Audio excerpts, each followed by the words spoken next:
Барлықтарыңызға сәлем. Бүгін мен сіздерге Каспий магазиндегі Каспий доставка және товардың упаковкасы жайында айтатын боламын. Ең алдымен Каспий Pay приложениясына кіреміз, ондағы магазин на Kaspi.kz деген бөлімді таңдаймыз. Міне мұнда ең астында заказы деген бөлім тұр, соны таңдаймыз. Енді мына жерде қарасаңыздар барлығы этап бойынша көрсетіліп тұр. Самовывоз, на доставке, упаковка, передача, ожидает доставки деп. Товарымызға отслежканы осы жерден жасап отырамыз. Ал егер сіздерге заказ түсетін болса, осылай заказы, упаковка деп шығып тұрады. Соның үстін басамыз. Негізі бұл жерде барлығын мұқият оқып шығатын болсаңыздар, барлығы поэтапно көрсетіліп тұр. Мына жерде упакуйте и передайте заказ сегодня до 17:00 деп тұр. Упакуйте заказ, распечатайте и прикрепите накладные на упаковку, отвезите заказ в пункт приема деп тұр. Ең алдымен как упаковать заказ деген жердегі видеоны көріп, сол жерде қалай упаковка жасаған, сол бойынша упаковка жасайсыздар. Одан кейін осы страницаның ең астына түссеңіздер накладной тұр, соны шығарып алып товардың бетіне жабыстырасыздар. Ары қарай адреса пункт приема деген жерден өзіңізге жақын складты көріп, сол жерге товарды апарып бересіздер. Қазір мен сіздерге заказға қалай упаковка жасау керектігі жайында айтатын боламын. Ең алдымен сіздің Каспий магазиніңізге заказ түседі. Сосын оны Каспий доставканың службасы сатып алушыға апару үшін дайындау керек. Ол үшін сізге товарды дұрыстап упаковкалап, накладнойды жабыстырып, заказды Kaspi.kz-тің пункт приемына апарып беру керек. Сіз заказды коробкаға немесе пакетке салсаңыз болады.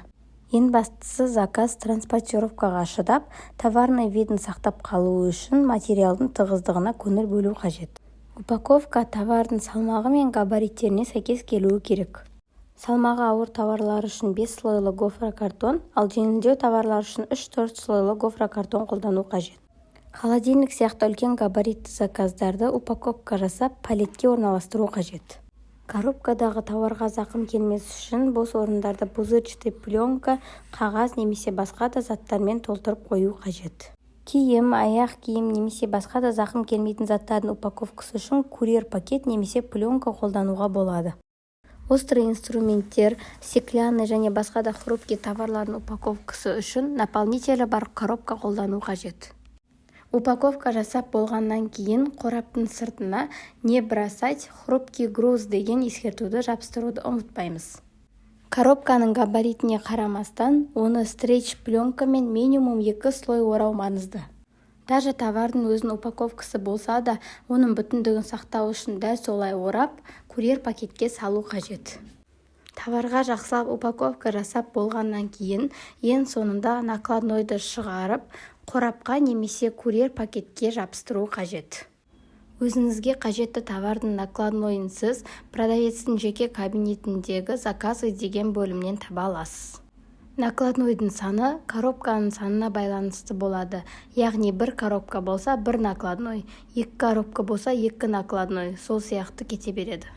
Егер сізде бір үлкен габаритті товар болса, бірақ ол 2 коробкаға упаковка жасалынған болса, онда екеуіне де міндетті түрде жеке-жеке накладной шығаруыңыз қажет. Егер коробка накладнойдан, яғни документтен кішкентай болса, оны курьер пакетке салып, соған жабыстырып қойсаңыз болады.